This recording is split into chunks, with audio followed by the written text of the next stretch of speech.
ఆంధ్రప్రదేశ్ శాసనసభ సమావేశాలు ఈ నెల 18న మొదలవుతాయి. 10 రోజుల పాటు కొనసాగనున్న ఈ సమావేశాలపై ఆసక్తి నెలకొనింది.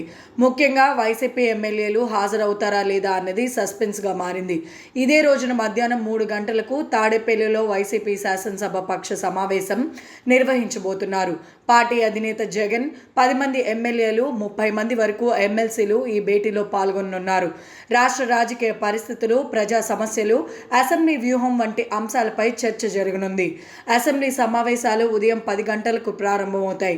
బిజినెస్ అడ్వైజరీ కమిటీ మొదటి రోజే సమావేశమై చర్చించాల్సిన అంశాలు, రోజుల సంఖ్యపై నిర్ణయాలు తీసుకోనుంది. ఇక ప్రతిపక్ష హోదా విషయంలో వైసీపీ డిమాండ్ చేస్తుంటే కూటమి ప్రభుత్వం తిరస్కరిస్తుంది.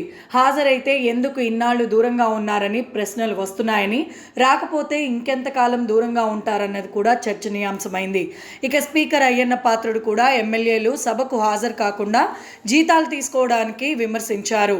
ఈ పరిస్థితిలో జగన్ అధ్యక్షన జరిగే వైసీపీ ఎల్పీ మీటింగ్ ఏ నిర్ణయం తీసుకుంటుంది అన్నది అందరి దృష్టిని ఆకర్షిస్తుంది.